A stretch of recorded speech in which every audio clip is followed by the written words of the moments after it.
G'day, Aussie Gridiron fans. We've gotten to week 3 of Division Preview Month at AGN, and just like a bad Will Smith movie, we're going down to the Wild Wild West.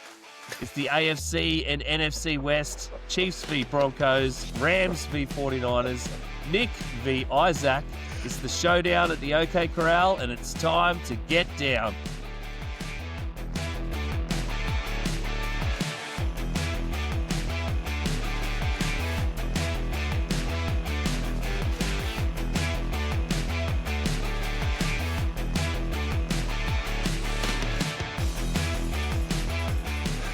Let's go. It's definitely winter on the east coast of Australia, and I am very much on the wrong side of good, but we're going to roll on regardless tonight.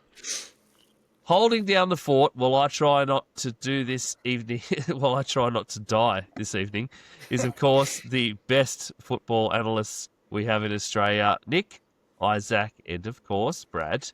Brad, it's Spurs and arseless chaps time for the Wild Wild West. What would I say to that? Get out your cock rings. Sorry. I don't know how to respond to that one. I do love the first thing that comes to your mind every single week, Brad. Every single week. I have no filter. I'm so sorry. I'm so sorry. Oh my gosh. Oh yeah. It's you don't know where to go. I don't know. He's done. Hey, go on, Nick. 49ers week, mate. 49ers week. Yes, that's it. The Wild West week. So this year around, we've got Isaac here to talk some nonsense about the Rams. I can't remember who did it last year, but yeah. So at least there's a little bit of extra this time around for the NFC side. Isaac, this year we've got an actual dissenting opinion for the NFC West.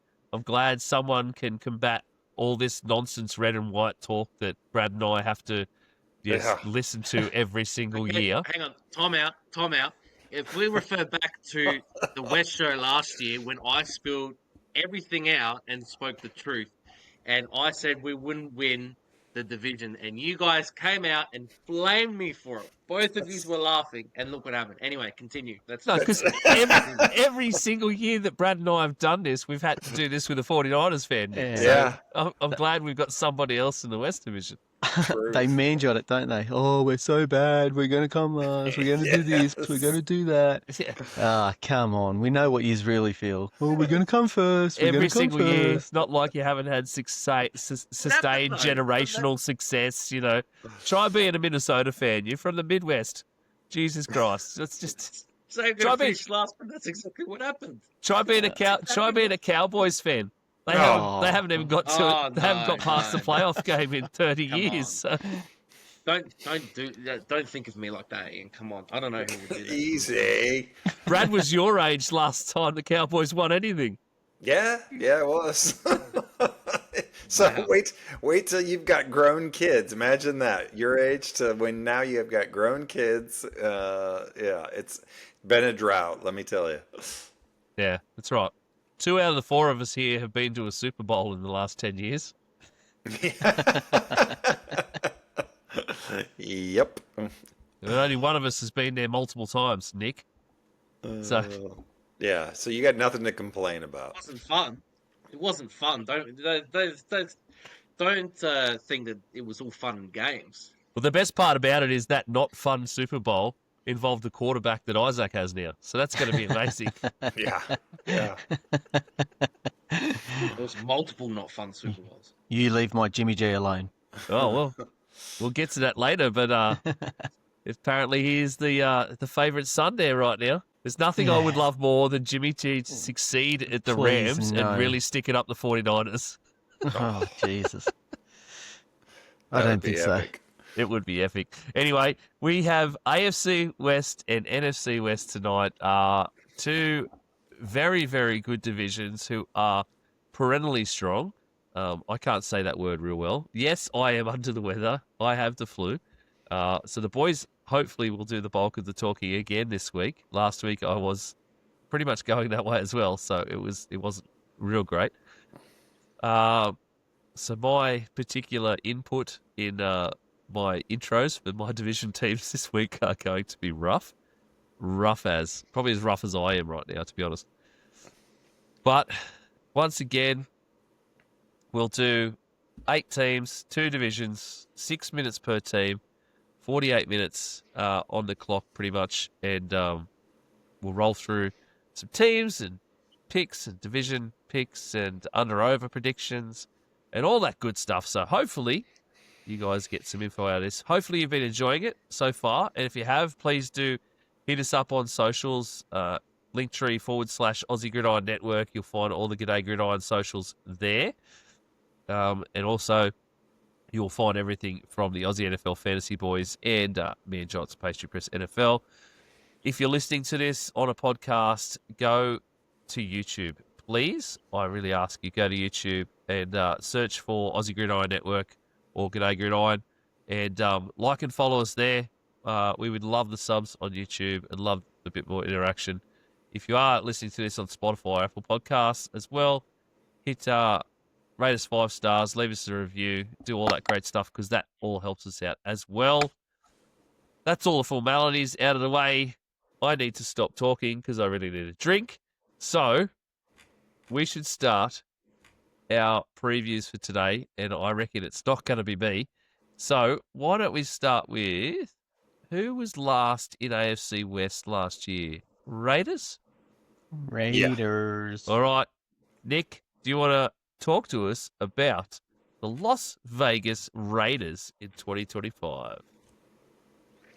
There's not really that much to talk about. A bit like you giving me the Saints last week, Ian, but that's okay. Hey, it was random. Don't Oh. blame me. It's completely random. Thank you. Random. That's all right. I do like that the Raiders aren't doing that well anyway, so I'm happy to talk about that side of it. Anyway, but as mentioned, they were bottom of the AFC West last year. The LV Raiders, going 4-13, but obviously a much needed culture shift that came through with Pete Carroll returning to coaching, rolling out there in a wheelchair or walking stick in his mid 70s now, a bit like Bill Belichick going to North Carolina. We'll see how this goes for Pete Carroll at such an older age for himself, but needed defensively as well. Max Crosby being the only notable name. Wilkins obviously had left during the off season, so they definitely need help. And on the back end, we know that's his forte in that secondary. So they've gone through. They've had a massive overhaul on that side of the ball. So they've changed up a lot. Brought in a bunch of new guys, so some fresh faces. So definitely a good opportunity for Carroll to actually be rolling through with molding this defense how he wants them to look. We also know that Pete Carroll must have liked Geno Smith as they sort of reunite now across from Seattle, now going to the Raiders. So, Geno Smith coming across, he now has the benefit of a run game with the should have been, in my opinion, Heisman Trophy winner in Ashton Genty now coming across. So Chip Kelly's new favourite toy with Ashton Genty running the ball. They've also got Geno Smith, so an upgrade at quarterback from the carousel that they had last year, and obviously an emerging star in Brock Bowers, who have had great reports out of camp with him. Now, whilst there's a lot of sort of upside to what I'm saying here, and you probably think, yeah, they're probably on the way back. There's some things that might make them competitive.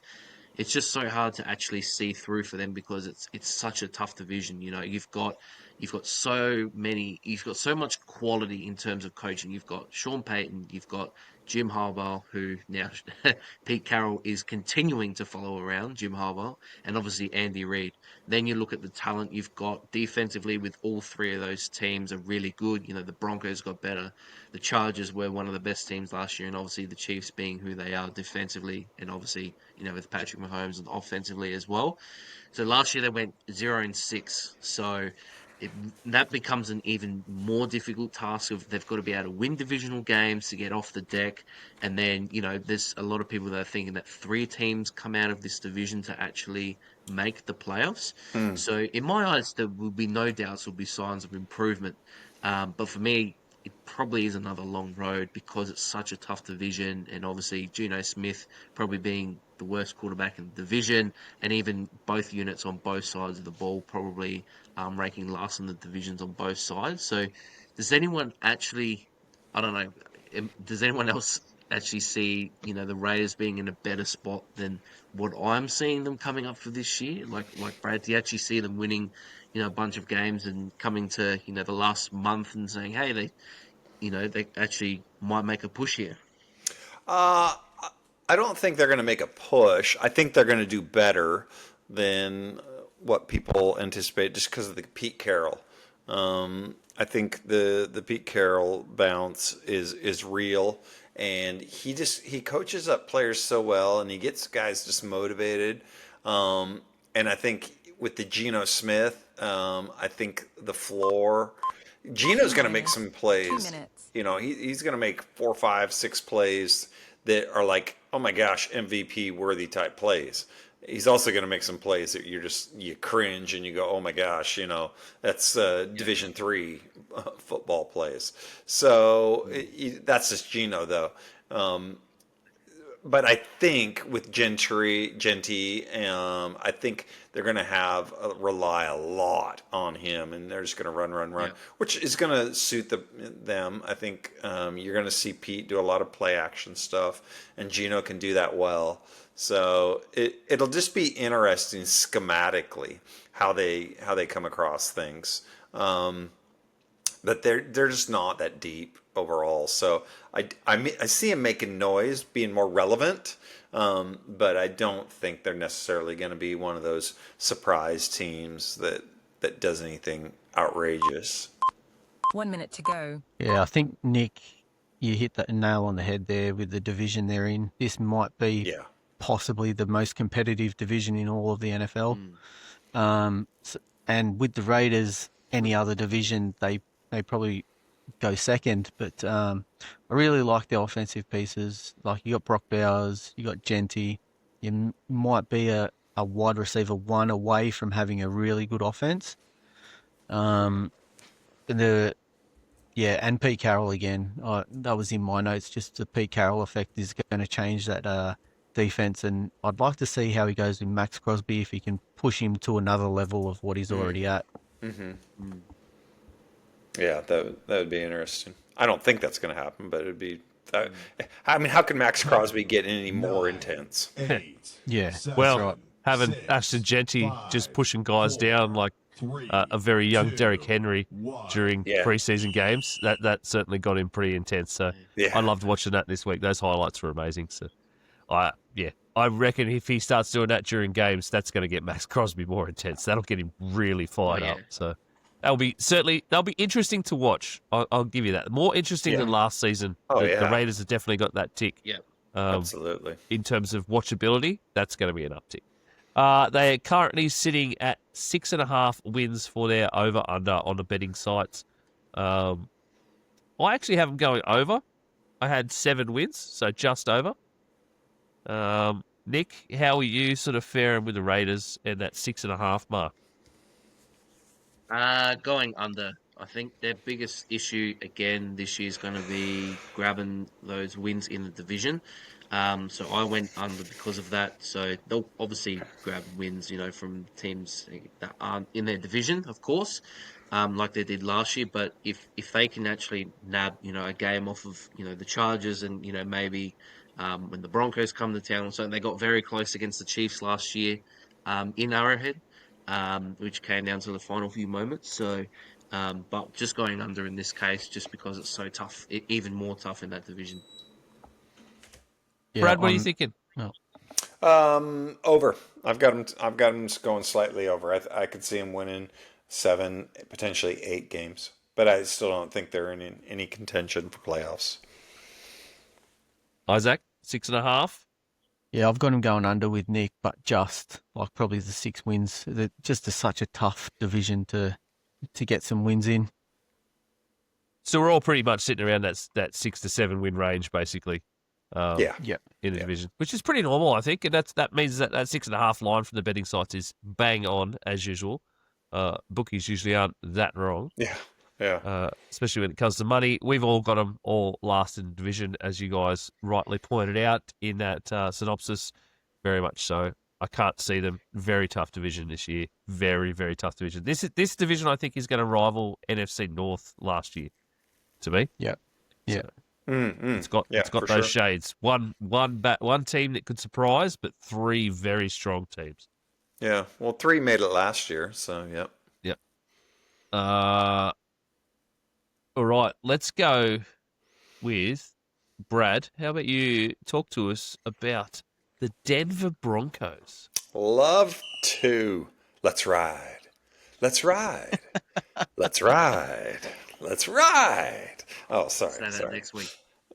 Yeah. Okay. Yeah. Exactly. Oh, the Denver Broncos. Not just 2025 is not going to be another reboot. I don't think. I think this is one of those. It's the sequel where it's actually better than the original, a little bit in the sense of you see Sean Roster just doing amazing things with that.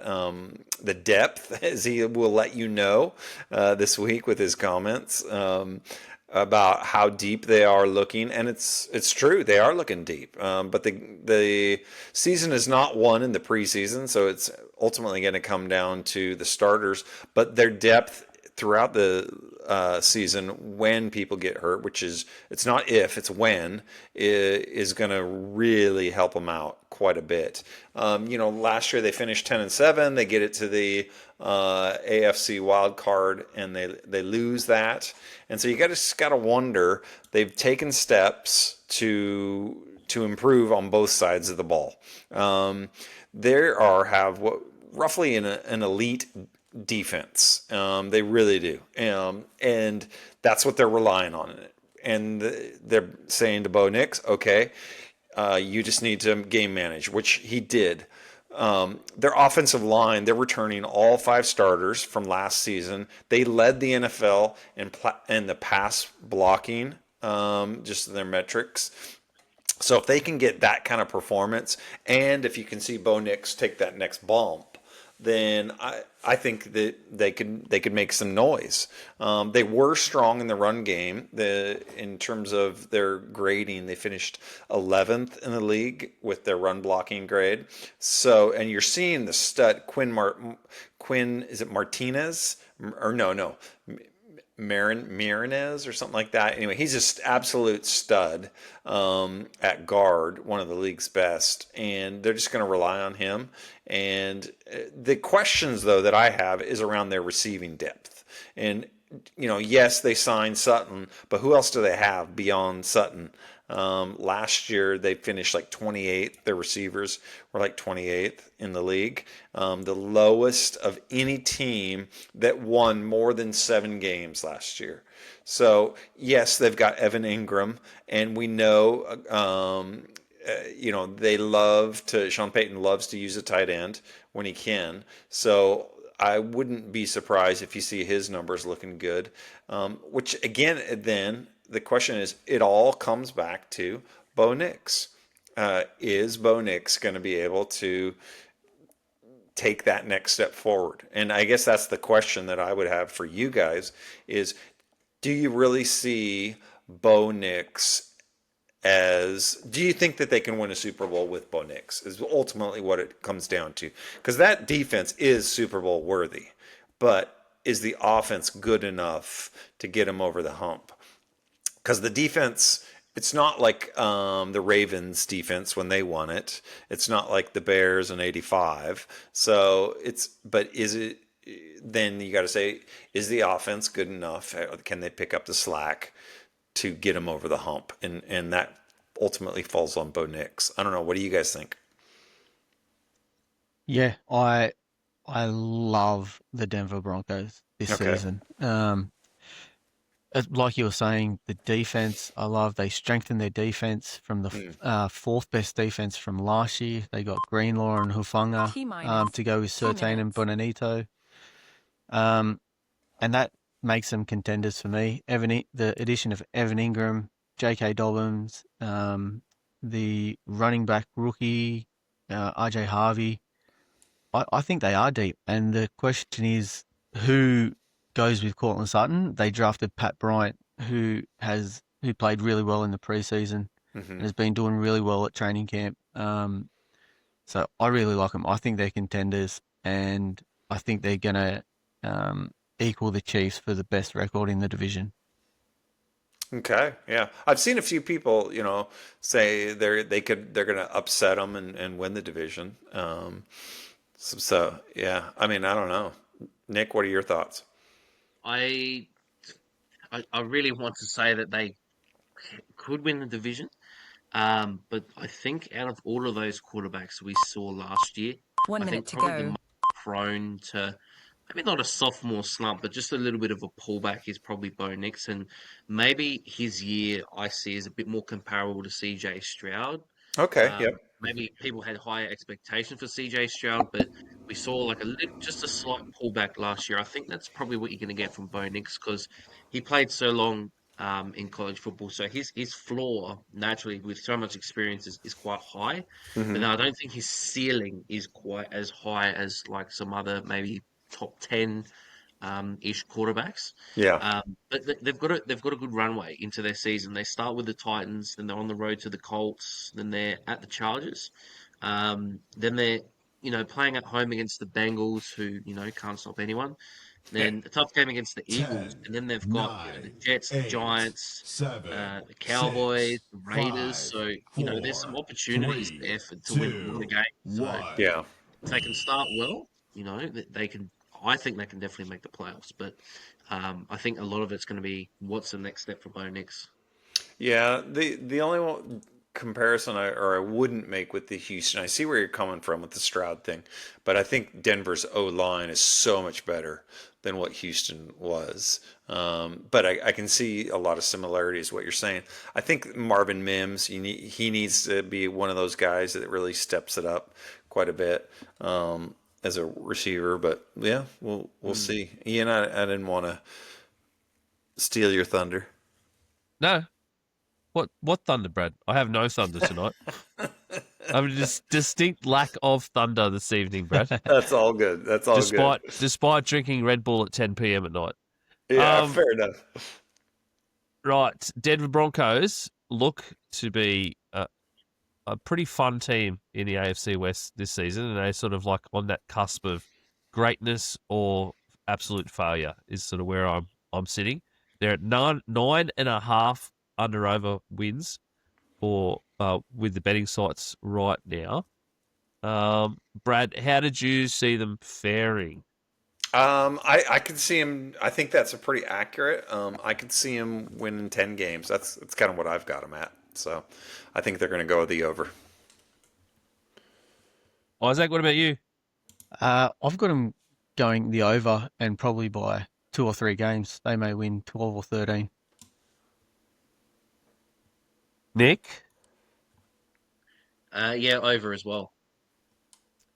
I've got them over. I've got them with 13 wins, so 13-4. I've actually got them to win the division, to knock the Chiefs off the mantle this season. Wow. How long's it been? How many years in a row have the Chiefs won it? Oh, Ever since Mahomes got there, wouldn't it? 8. I'm pretty sure it's 8 years in a row. Yeah, That's always insane. never lost with Mahomes as a starter. Absolutely insane. So, But trying to think up of until who now, was it's the been last team. quite a weak division, though, hasn't it? Yes, it has been. Yeah, It's sort of been quietly building up, I think. Yeah. And they're at that point now. They're at that cusp where teams could be. But I think the Broncos have got the best chance this season that any team has had in this division to knock the Chiefs off. Any team in the last 8 years. So it's just that their schedule is good, their coaching is good, their team is good and coming up. A few games go their way, and I think that 13-4 is pretty achievable. And obviously that includes obviously a win or two over the Chiefs in all that in those wins, in those division wins. Because I got them at 5-1 in the division, essentially. The Broncos 5-1. Yeah. I could see a good year for them. Just with the schedule. That was the main thing. Because like I said in the very first show, I picked all the games, game by game, and just based on feeling, we hadn't done anything in preseason. There's been no preseason camp stuff that had all come out. That's just what I did that first week. And I'm still rolling with those numbers. I said I'd roll with them for every show, and that's what we're doing. Righto.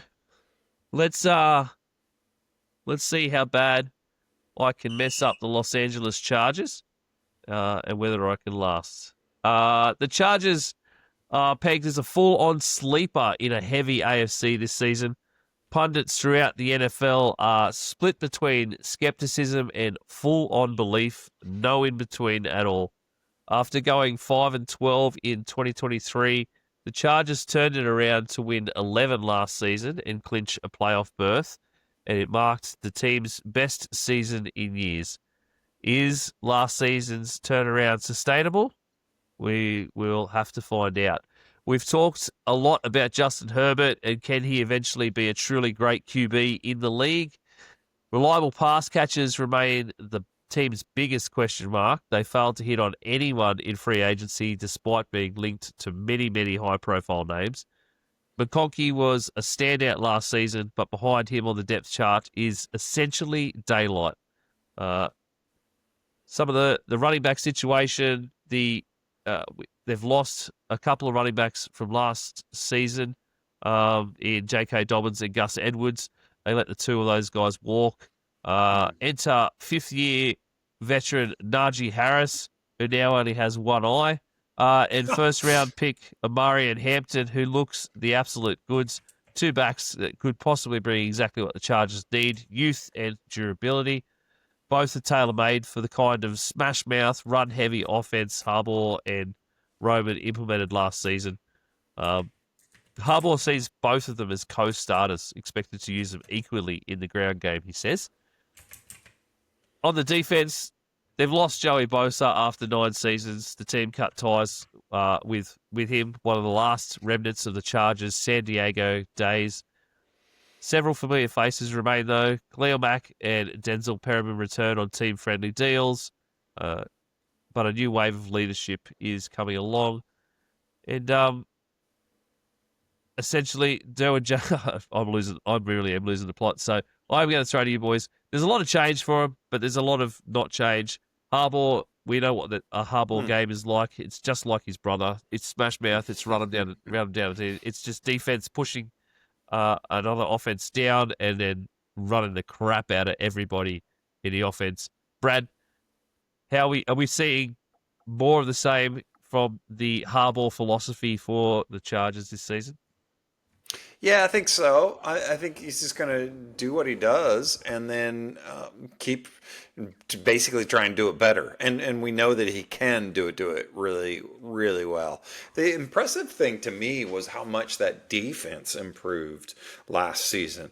And if they can still maintain that, they had a top 5 defensive unit. And that secondary was pretty elite as well. So you saw Derwin James Jr. just he's phenomenal, just absolutely phenomenal. So I think the question mark, the biggest question mark I have is their receiving depth. Because you got, Lad McConkey was really good as a rookie. But then you lose Palmer in free agency.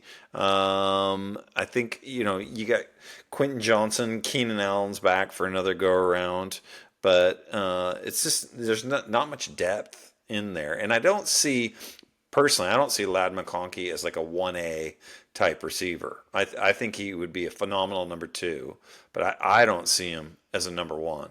So, and of course you got Herbert, which I love me some Herbert. So it's T-minus 2 minutes. What can they do in that receiver room? They're going to have to really rely on the run, like you said. Everybody needs to be healthy, even if you got one eye or not.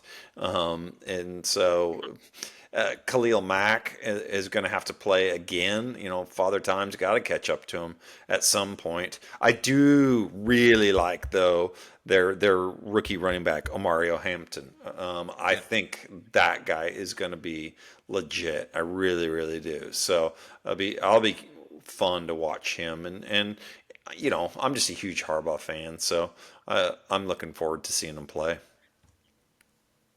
I think the one thing to mention as well, you covered a lot of bases there, Brad, but I think one thing that Harbaugh and the Chargers won't get credit for is actually the Joe Alt selection last year. And the reason I bring that up now is because of the Rashad Slater injury.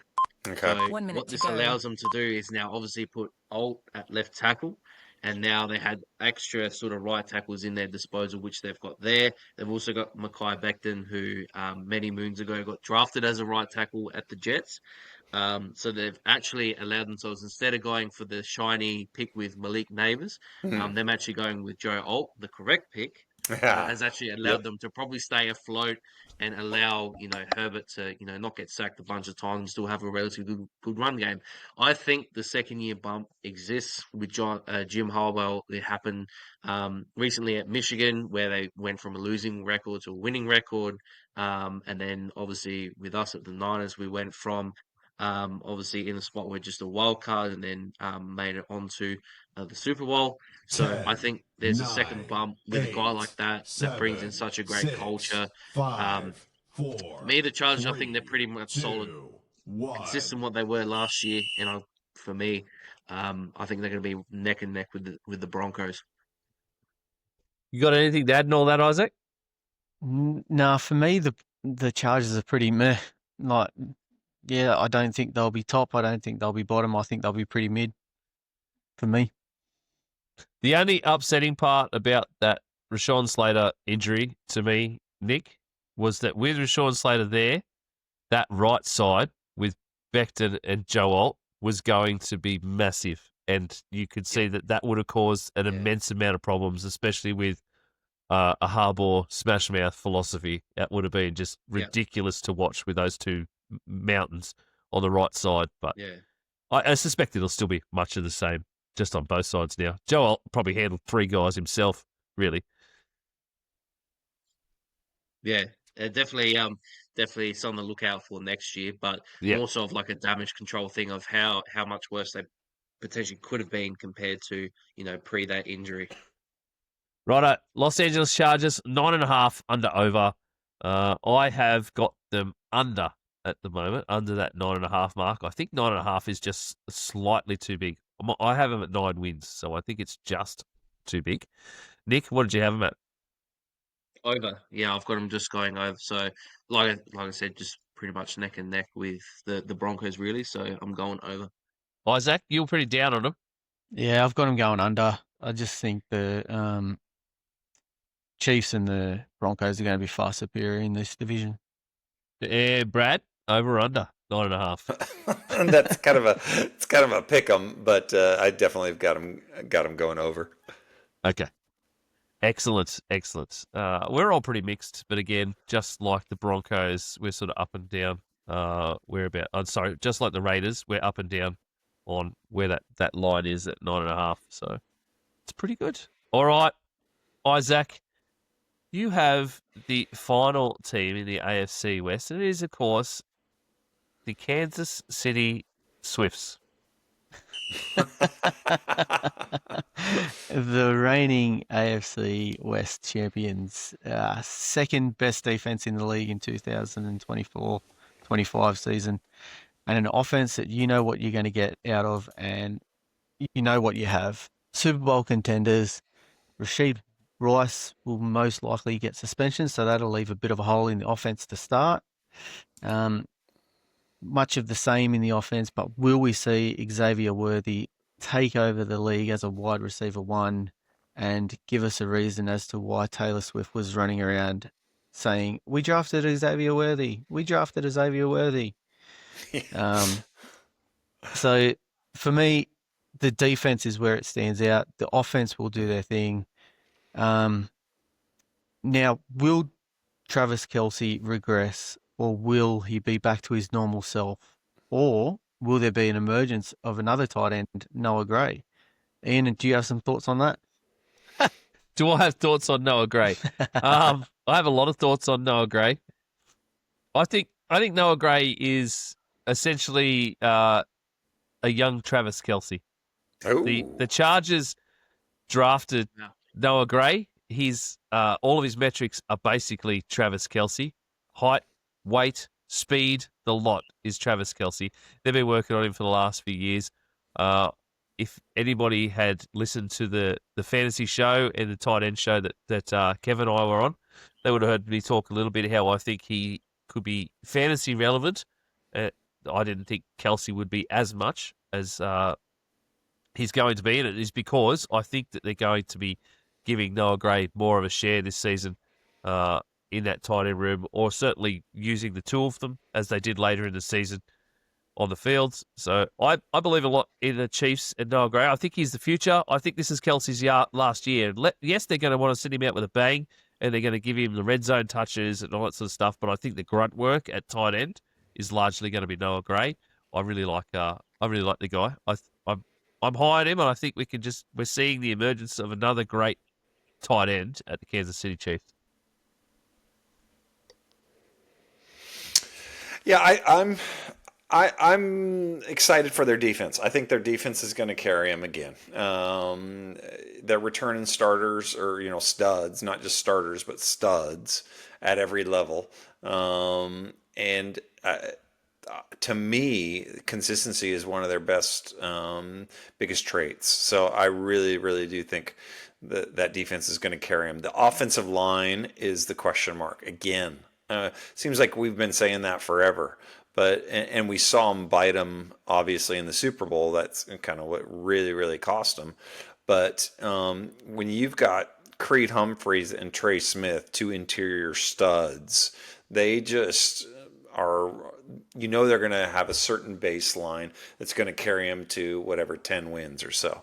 It's the tackles that you wonder about. And I don't think anybody's going to be more scrutinized than Josh Simmons, their rookie pick. And that guy, he's got to perform, really. I think it's we're nitpicking here. They made it to the Super Bowl, but we saw what happens when they go up and against the best defensive line. They just couldn't handle it. So no matter what they tried. So those guys do need to take a little bit of a step up if they're going to win the Taylor halftime show Super Bowl. So we'll see. Nick? So they're bulking up on the offensive line was definitely needed. I really liked the Josh Simmons selection. I raved about it when me and Manjot were on live when they drafted him, but also when we did our draft show. He was my favorite tackle coming into the draft. What this allows them to do, though, is allows them to have a bit more time offensively with Patrick Mahomes, which giving him time in general is a scary thing for the opposition. But one thing that teams weren't scared of last year is the Chiefs actually having, passes completed down the field. Like, this is a real stat from last year. Did you know that for average yards per completion, Patrick Mahomes had fewer average yards per completion than Gardner Minshew and Mac Jones last year? No. That's a real stat. Wow. That is a real stat. Minshew mania, baby. They did not throw the ball down the field. Now they've got the speed. They've got Worthy. When he comes back, they've got Rasheed 1 minute to Rice. go. Hollywood Brown. They've got these guys, so they can take the top off. So why couldn't they? Well, they couldn't have the protection. So now that they've got that all down pat, they really should have the time to be able to beat you over the top, beat you underneath. They've got Noah Gray there. They've still got Kelce who can, find the soft spots in the zones. They've got a bit of running back depth now behind Pacheco. So offensively, they look a little bit more structured. The offensive line allows them to do a bit more. Defensively, I feel like the team's still quite solid. They've still got Spags there. Won't expect too much different out of them. I was trying to pick, because you always got to pick which team is more likely to do the Super Bowl hangover.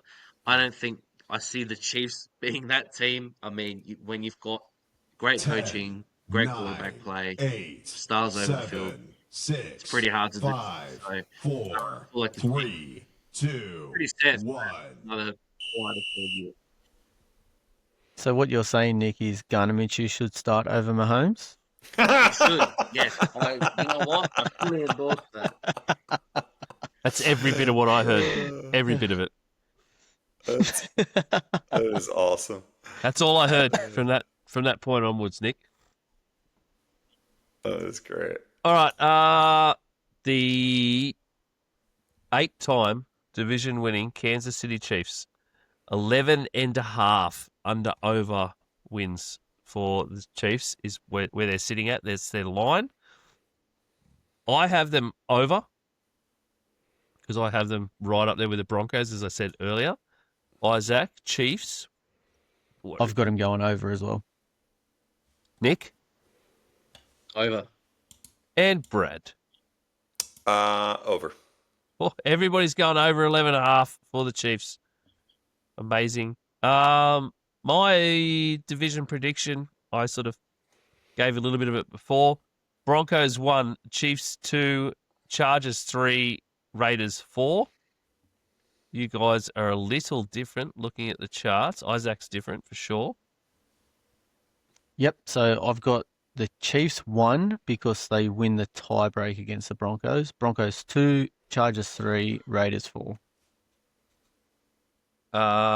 Nick and Brad, you two look to be the same. So, Nick, what do you got? Chiefs 1, Chargers 2, Broncos 3, Raiders 4. But those top 3 going through to the playoffs. Oh, three through to the playoffs. Is that what you're sort of predicting too, Brad? Yeah, yes, in a nutshell. Very unsure of that, Brad. I've only got two. I've only got 2 from this division this year to the playoffs, actually. So, Aussie. It might be pretty obvious, but I am not Matty C. NFL. Absolutely stoked to have you on the podcast, mate. Welcome. Fantasy. Tay, I think it's time you disabused your mate here. Would you rather be fighting zombies or aliens? Find hidden gems. And with that, we're into some breakouts. I'm glad you're stalling because my results last week were a hot piece of ass. We all had our struggles, mate. They've unzipped the pennies and it's time to put the pennies in the pit. Let's do it. I'm taking Trey McBride. I'm just leaning on the old tuck shop, tuck draft. And all of a sudden, he's just lighting them up. Catch starts of the week. I'm just going to go ahead and take Goff at Chicago. So I'm going to go running back. I'm going to take Travis Etienne. I'm going to go ahead and take your boy Ty Tracy. I'm going to take Adam Thielen. So I'm going to go and take Richo against Tennessee. I'll take Matt Stafford. Just a little float out the Dalton Kincaid. I'm actually going to take Caleb against the Lions. Friday and Sunday all season long. The Aussie NFL Fantasy Show. Yeah, I know. It's amazing. Thanks to the Aussie Gridiron Network. Good to give me the dance floor. I'll probably fucking snap the floorboards.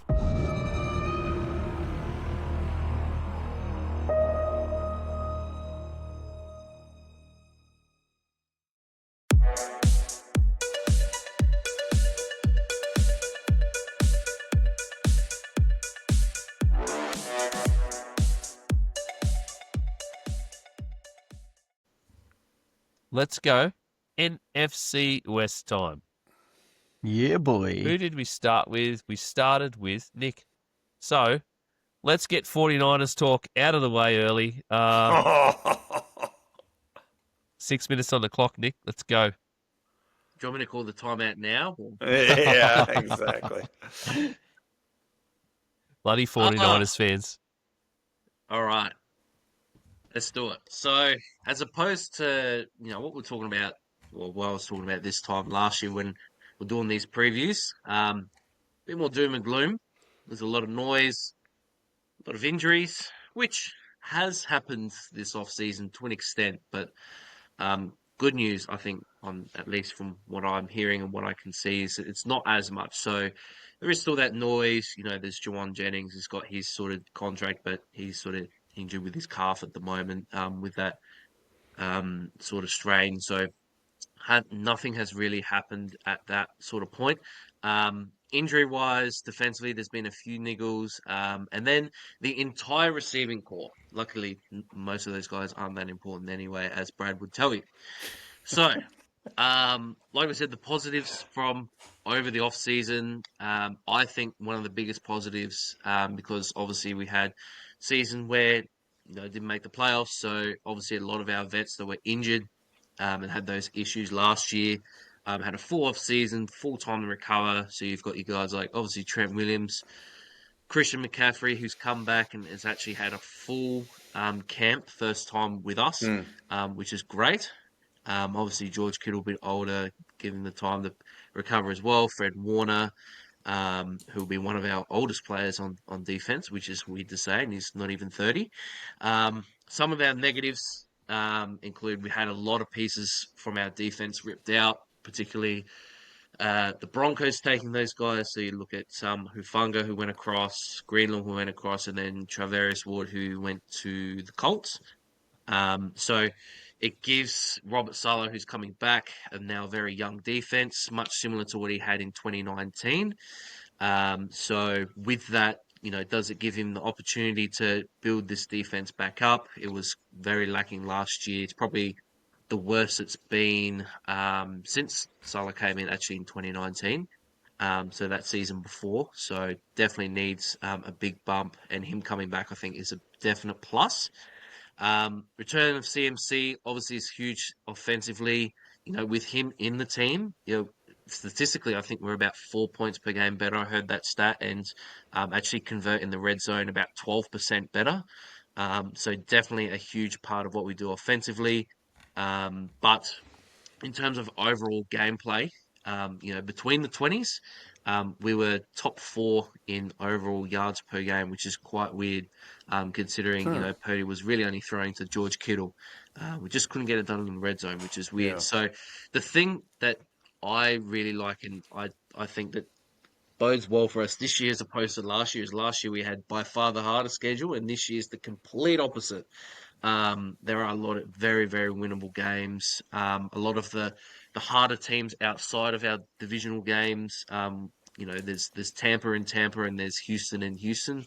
Apart from that, a lot of those harder teams were sort of playing at home.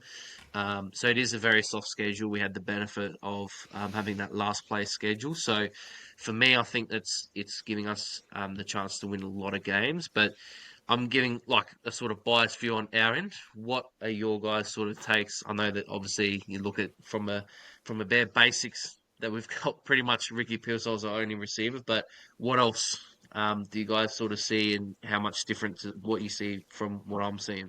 With the schedule, best chance the 49ers have to get to a proper NFC playoff level in, I think, many years. I think 2022, maybe earlier, 2018, somewhere around then. They haven't had a schedule like this in a long time. They've had to do it the hard way. And this is, like you said, Nick, is a pretty soft schedule outside of their own division. So, best thing. Isaac, I know, as a fellow NFC West fan, you will definitely have something to say. Yeah, no, I don't mind the 49ers, but I think their season will go much like last season with I'm going to clip that, by the way. Okay, that's okay. If CMC stays healthy, they will have a really good season. If he gets injured, then they're going to be up against it again, especially with Ayuk out for a period of time. But I think while he is out, you will see the emergence of Ricky Pearsall. I really believe that he will be wide receiver 1 by the end of the season. And the worrying thing for me, just going back to the CMC thing and looking at the depth chart, everyone behind CMC at the moment has a question mark against their name. I know it's only preseason, but if they're all questionable now and CMC does go down, who do they put in at running back? Much to Nick's point too, their defense got a little bit decimated there by people going.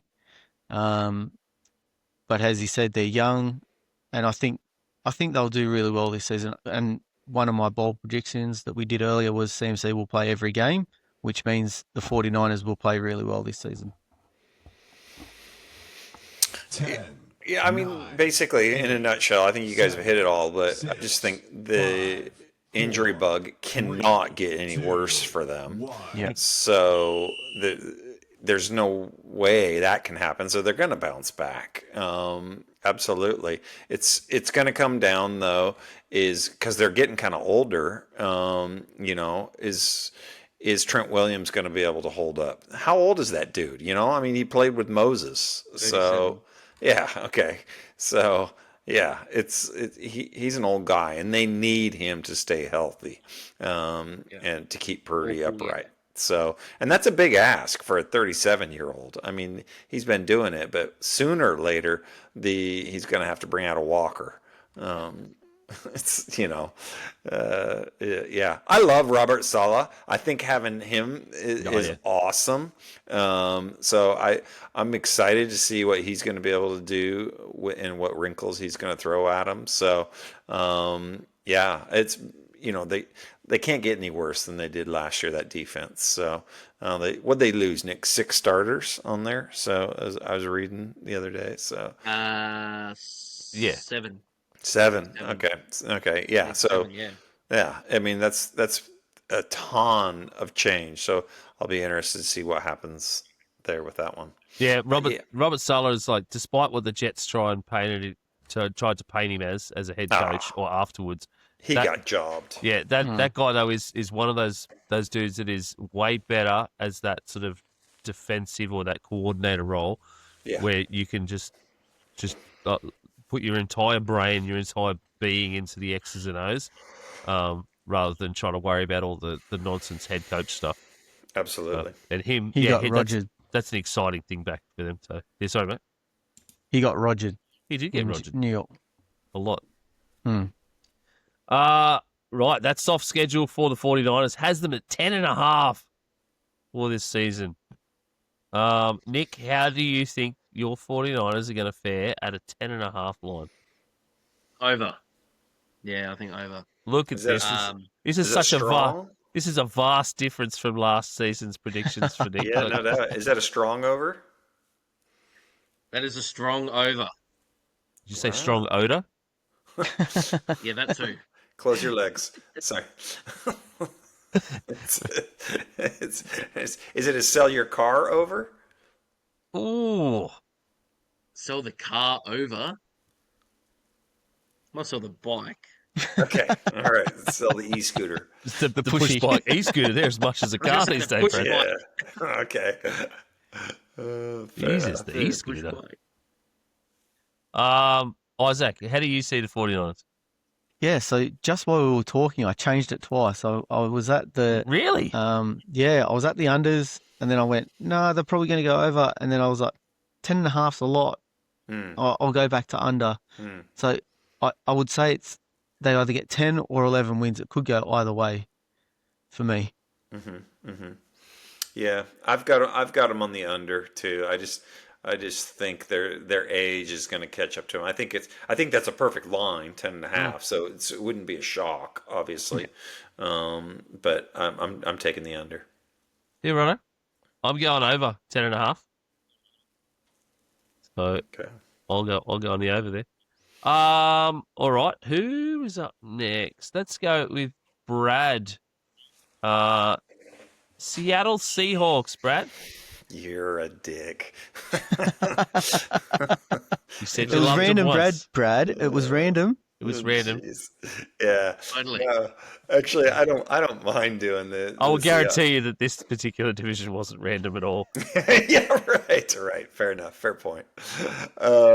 No, basically with the Seahawks, the reset's real.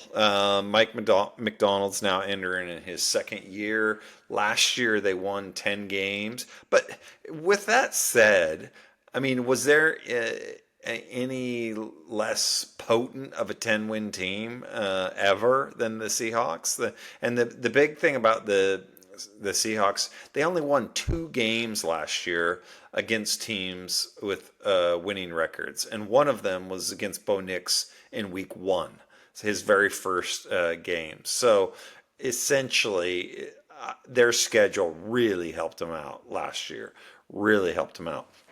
But I do think they have a solid foundation, and I was like giddy when I watched their game this last weekend, their preseason game. I don't normally put a ton of stock into preseason, but what I was watching them do and the formations that they were coming up with, I loved it. So it just had such varied. If you get a chance, just go back and watch, even if it's just the 40-minute clip of that game. If you have the package, NFL package. It's really worth watching that offense. And it was against Kansas City, and Kansas City didn't have its they weren't playing scrubs. Like, they didn't have their full 11 starters, but they had some good players out there. But Seattle looked amazing. They really did. Just in terms of, I felt like they set Darnold up for success with a lot of play action, very run heavy.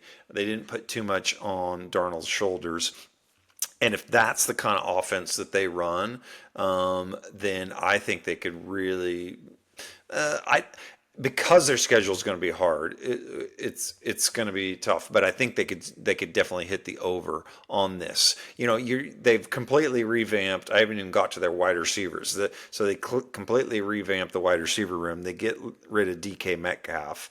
They bring in Cooper Kupp. So it's they're missing a little bit of the burner to take them downfield. That's what Metcalf was. They've got MVS Valdez Scanlon, but he's a poor man's version of that. So, and Cooper Kupp, he's only 31, but his body's not 31. That he's one of these dudes that I think has put his body on the line so much. He's aged, and the reality is, I think he would have stayed if he had a whole lot left in the tank. So McVay didn't want to keep him, and he's not there anymore. I'd be curious.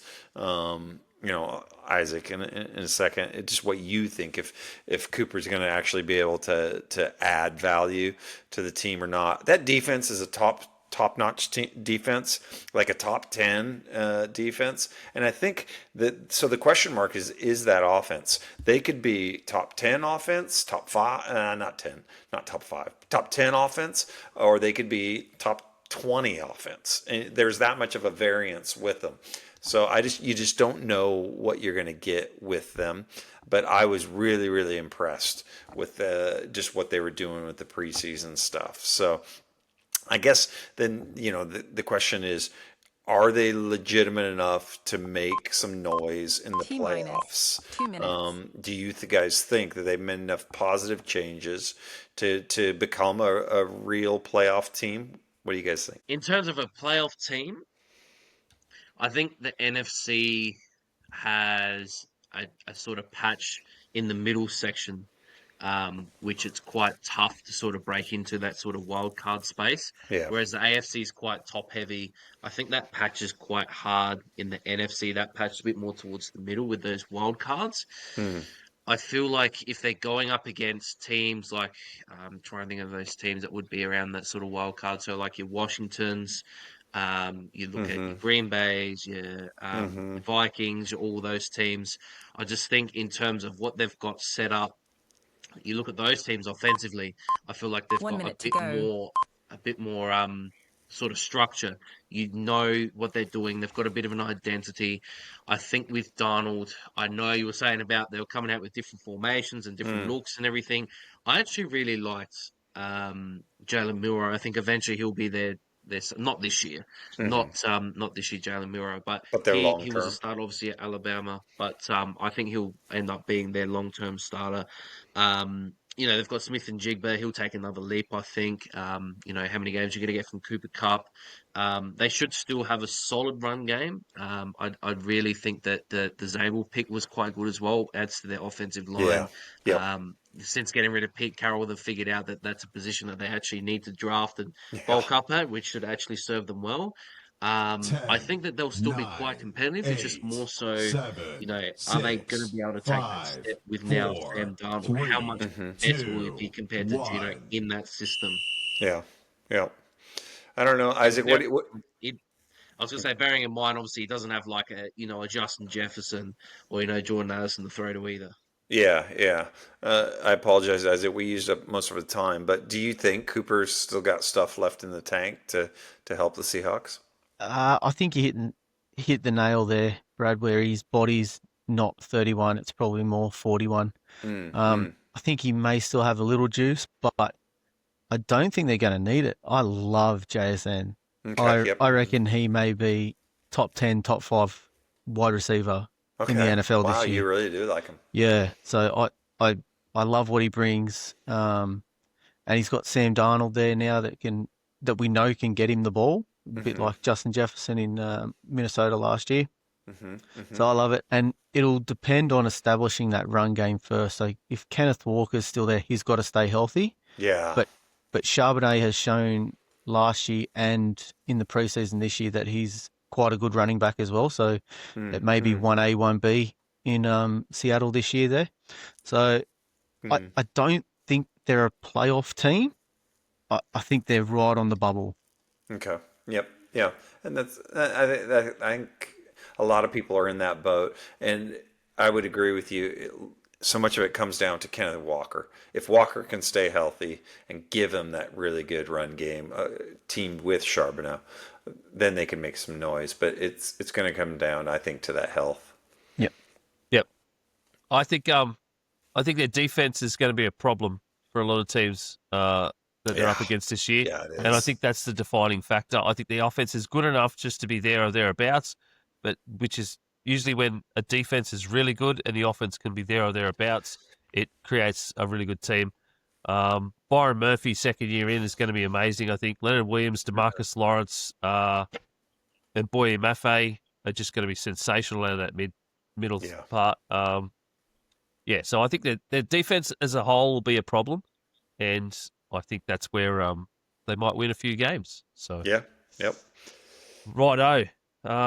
Seattle are currently 8.5 under over. Brad, you seem pretty bullish on them. Yeah, I am. I'm actually got a lot of faith in them. So I just, especially after watching that preseason game, before that game, I just didn't know enough about their offense, and I was going to do the under. I thought they could do 7 games, but I think they can go up to 9 now. So I'm taking the over. My whack predictions have them a lot further down. I just didn't know where to put them against teams in matchups, each individual matchup. It was they were probably one of the harder teams for me to try and predict out of the entire 32 teams. Absolutely. So I've got them well under that, but I'm not confident in that under a lot. Because I've got them right down the bottom of the division too. So I'm just not confident in those picks. I just didn't know what to do with them, to be honest. Nick? I've got them going under. Not by much, but going under. Yeah, same with me. Under for me. Righto. Let's see how I can go with breathing and not dying, so I can talk about the Arizona Cardinals. It's year 3 for the Jonathan Gannon, Monty Ossenfort regime in Arizona, and they're running it back with a largely unchanged offense. Kyler Murray remains the biggest conversation piece on this team. Murray admitted after the 2024 season that his knee was still affecting him. Now, 2 years removed from surgery, he must use his dual threat ability to open up that offense more and more this season. James Conner is coming off back-to-back 1,000-yard rushing seasons and continues to defy the stereotypes surrounding running backs. Marvin Harrison Jr. showed a few flashes last season, but was largely underwhelming. Big question with him is, can he actually take another step and, I guess, live up to the heights of his father's name? The happiest person in the Cardinals facility by far must be defensive coordinator Nick Rallis. They had a front 7 overhaul in free agency, a complete overhaul. They signed premier edge rusher Josh Sweat, whose best seasons came when Gannon was his defensive coordinator in Philly. Sweat had a career-high 11 sacks back then and got a Pro Bowl nod in 2021 as well. So Philly's line, obviously, back then was disruptive and was instrumental in Sweat's success. And hopefully it should be something that Rallis is looking forward to replicate. With a similar blueprint, Ossenfort heavily invested in revamping the defensive line room, signing Dalvin Tomlinson and Calais Campbell. They will, of course, be monumental, not just on the field, but also for continued development or actual development of 2025 first-rounder Walter Nolan and last year first-rounder Darius Robinson. Nolan joins the Cards after a pretty sensational All-American campaign at Ole Miss.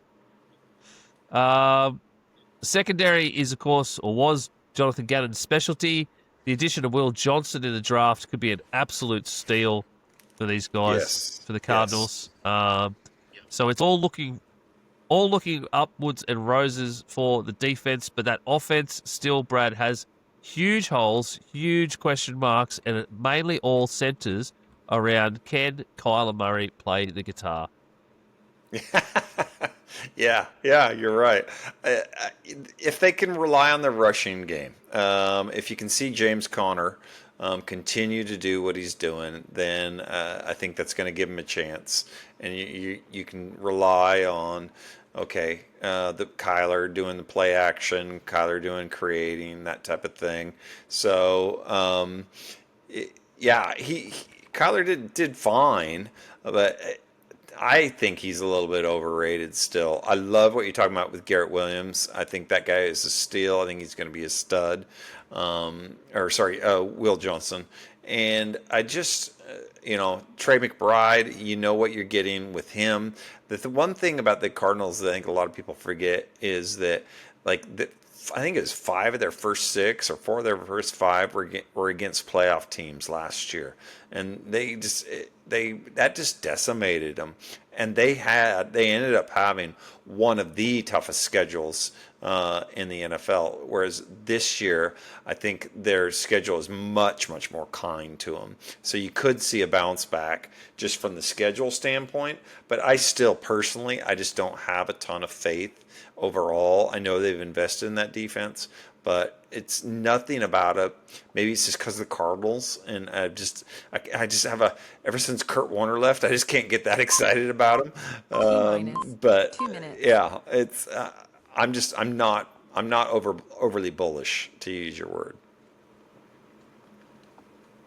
Yeah, I'm not overly high on the Cardinals as well, and I think if they don't succeed this season, they may be shopping Kyler Murray around to see what they can get for him.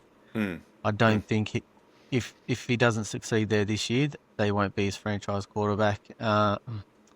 Marvin Harrison Jr., is there anything along with Marvin Harrison Jr. in the wide receivers? Probably not. Trey McBride would be the wide receiver too, essentially. Yeah. But he needs to get touchdowns for that. He did all the legwork last year and never got the touchdowns, so he'll be looking to get a few more there. Their defense surprised last year. They were rated to be one of the worst at the start of the season, and they actually played pretty well, so that's a positive, but I don't see them going overly well this season. 1 minute to What go. about you, Nick? A bit like last year, I am actually a little bit bullish on the Cardinals. I really like how they're set up. I know Kyler towards the end of years, there's a COD release that hinders his sort of game, so that can sort of pull him back a bit. I think this year we've heard a lot of great reports, he's building a better relationship now with Marvin Harrison. Obviously, Trey McBride, I think, is a very, very good tight end, but star tight end in this league. James Conner's one of the most consistent running backs. Obviously he's not top running backs, but is very consistent with his production. They've definitely bolstered on the defense. I actually think in terms of just their secondary, it's probably the best secondary in the division, in my opinion. I think Will Johnson as well is a great pickup. Walter Nolan in the middle. Josh Sweat, and they've got Calais Campbell, obviously he's a bit older, but I actually think they're a team that, I don't know, personally, I think this is a bit of a bold prediction. I think they are a wild card team. I think they can actually push. They've got a softer schedule, like you said. They had some momentum from the end of last year. So I actually think they're one of those teams that can steal that wild card spot as one of those teams that just come out of nowhere. Nice. Is it a water vet type of bold prediction, or? We'll see. You're going to have water everywhere this summer. Yeah, you are. Nick's water park. I'm so wet, baby. I'm so wet. Gosh. What's the over under? Well, before we get there, one interesting bit of stat that I sort of dug up when I was doing a little bit of a intro preview stuff. The Cardinals and their tight ends they played 12 or 13 personnel on 47% of their offensive snaps last season. And Trey McBride had to easily be one of the most frustrating anytime TD bets in all time last season. Easily. That dude had 1,146 yards and 111 receptions last year. Golly. And it took till December before he got a touchdown at all. That's insane. So, that's but right. yeah, that's an interesting thing. If anyone is looking, we're talking about wide receivers too, obviously being Trey McBride. 47% of their offensive snaps last season went to tight ends. Well, they played it at 12, 13 personnel, so they played tight ends. Yeah. Yep. So sorry, Brad. You said so they're at 8.5 under over. I've got them going under. I'm not huge on the Cardinals. I never have been. I just don't like this regime. I don't like most of their offense. I just don't think they fit together. They're like weird shaped puzzle pieces. They just don't go. It's just the Cardinals are just a strange bunch to me, and I just that whole last season with Trey McBride just exemplified it really. So, Nick, Over. I am going over. Yes. Brad, Under. Isaac, Under. All right, last one, Isaac. Your Los Angeles Jimmy G Rams. So I have some song lyrics from obviously from a song that I want to see if you guys can guess. Oh, It God. best describes how I feel about the Matthew Stafford situation. All right, I'm Right? gonna have to put a beat to this. So, Jeez. His palms are sweaty, knees weak, arms are heavy. There's vomit on his sweater already. Mum's spaghetti. He's nervous, but on the surface, he looks calm and ready. I'm pretty sure I've already got a Manjot drop of him singing this. To be honest, Well, that's how I feel. Like on the surface, we're coming out, we're saying he's okay, he's doing this, he's okay, he's going to be okay. But I reckon in the back rooms they are panicking about his neck. Like it is getting worrisome for a Rams fan. And we seen this story last year with CMC during the preseason. He was okay, and then all of a sudden he hardly played. Yep. So I'm a bit worried about that situation there. The major off-season move is obviously if Stafford plays, we got him another weapon in Devontae Adams. Kyron Williams has signed a new contract. We've got him under lock and key. So he'll be in for another strong season. And when Tyler Higbee come back at the end of last season, he actually played quite well, and he'll go fit in nicely along with Terrence Ferguson. But what I'm most excited about is the defense. So we lost Aaron Donald, and everyone at the start of last season was saying how the defense is going to regress. And what do? We go out and we fill it with Brandon Frisk, Kobe Turner, Byron Young, Jared Verse. Like, it's a really young, exciting defense. And that's where I think we may even be stronger than our offense. So yeah, I'm obviously high on the Rams, but I'd love to get your guys' thoughts. Yeah, I am. You know what?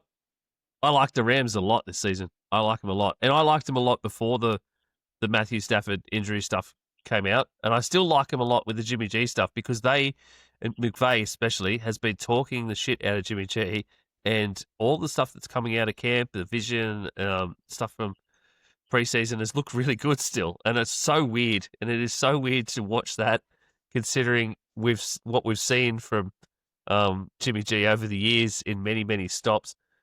The big reason though I like it, I love that defense. Isaac, you hit the nail on the head.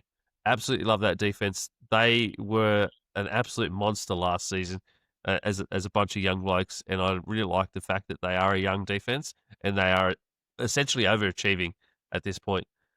But offensive, if you take away QB, Kyron Williams, Puka Nacua, Devontae Adams, Tutu Atwell, Tyler Higbee, like, give it to me. Just feed that to me. So I'm pretty high on him this season. I absolutely love it. So Nick's shaking his head. Of course he is, because he's a 49ers fan. It's in the division. So he's just, yeah. It was a Jimmy G comment, I think. I just can't believe we've got Jimmy G reminiscence of the year 2025. Like, what is going on here? I just can't wait. We should I ask- cannot wait until we- he takes over this team and really takes it over T-minus and watch all 2 the minutes. 49ers fans absolutely melt down. Absolutely. I think we've got to ask Devontae Adams what he really thinks about Jimmy G, and then we'll find out what's going on there. Nah, Like, the if Raiders he's- situation was completely different, though. They were a basket case. This is with an actual coach who knows how to coach a QB. So it's so different. So all of a sudden doesn't throw hospital balls now? Is that what we're saying? No, because, mate, it's can't- McVay can scheme stuff up for Anyway. Jimmy G. yeah. Okay, that's fair. Look, if my assumption, obviously with the Rams, is top to bottom, I think easily the best roster in the division. Defense, obviously, they get a year older. They brought in those guys, like you said, so those guys get a bit more experience. They get a year older. Naturally, we'll get better on that side. So definitely no sort of problems on that side. Like you said, Isaac, if Stafford isn't playing, and I don't think he probably plays every game, but if he's going to 1 minute miss to go. a chunk of those games, and particularly with the news as well, with the left tackle Jackson, who had the blood clot, I think, who's only just starting to come from back as well, particularly with a guy, even if it is Jimmy G that rolls out there, but if it is Stafford that rolls out, like, let's say, thankfully he's out there, he's good, he's ready to go. Like if you've got the left tackle situation where he's not able to play, a guy that can't move that well, and is already at 37, has had some problems, it's going to be a bit of an issue. So that's where my sort of thinking was as to, yes, this team could easily win about, 13 games, absolutely. But is Stafford actually going to be up for all those games? I think that's obviously a big part of it. Obviously, there's still the weapons, like you've got Nakua, like he was saying, you've got Puka Nakua, you've got Kyron Williams that can run, you've got depth at the running back position. McVay, like Shanahan, can still run the ball. There's no sort of issues, just more so, can they assure that O-line? And is Stafford going to play, most games? That's the thing. With those scares, it's like, a bit like McCaffrey last year, like you were saying. I just don't sort of know whether to have all that evaluated. Brady, you got some quick thoughts on the Rams? To me, it comes down to the O line. It always comes back to the O line. But if they can stay healthy, if they can keep Stafford on the field, then they are Super Bowl contenders. If not, then no, forget it.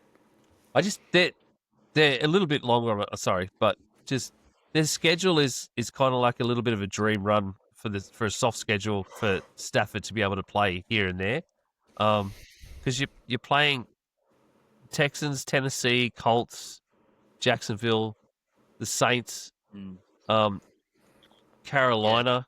Like it's this year we've got the NFC and the AFC South. yeah. So It's just that's that's the benefit like of you say, crossing Nick. If he doesn't play every game, if he just plays some, that's great. Like you put him in there against the Eagles, you put him in there against the 49ers and Baltimore. You know what I mean? And you use that experience and all that composure against those guys.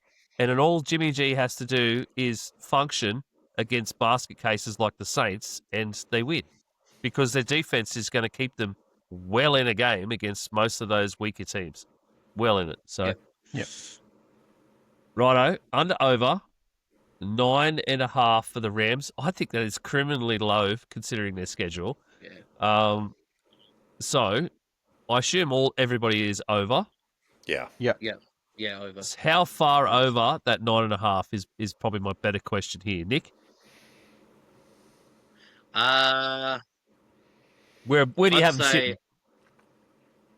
I'd say no. I've got them in the playoffs. So I've got 3 teams from this division making the playoffs. So definitely a double-digit win team for sure. Okay, Brad. Just slightly, and I think that's just purely because of Stafford's health. I think if he was completely healthy, I give him 13, 14 wins. But I think he's going to miss too much, and so I think they're going to just get over it. Isaac, how far over 9.5 for your Rams?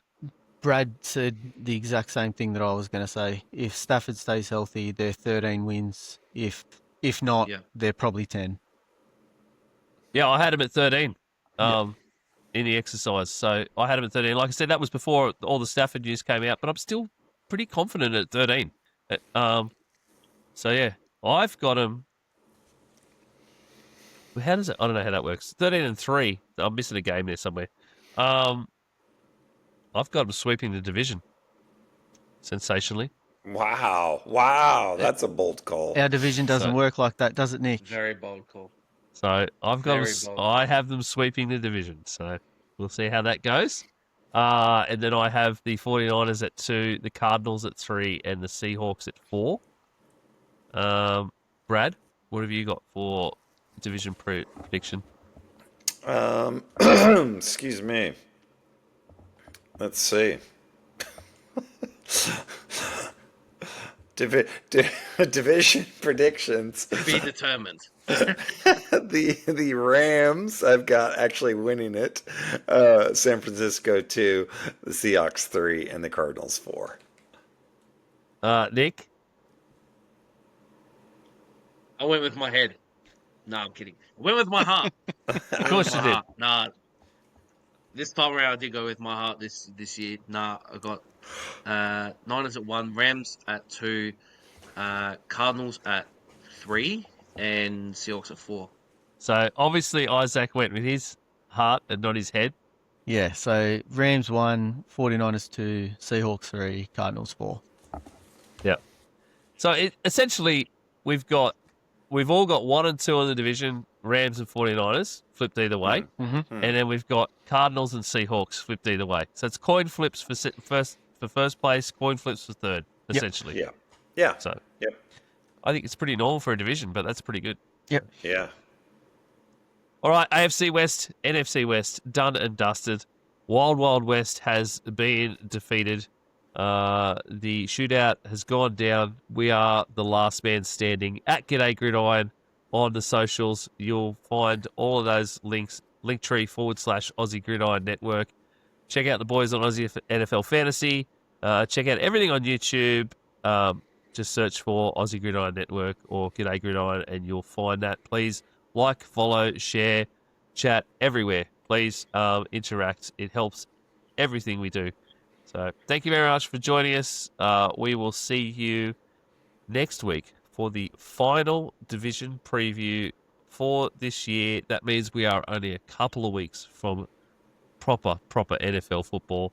East week is coming at us hard next week. So here we go.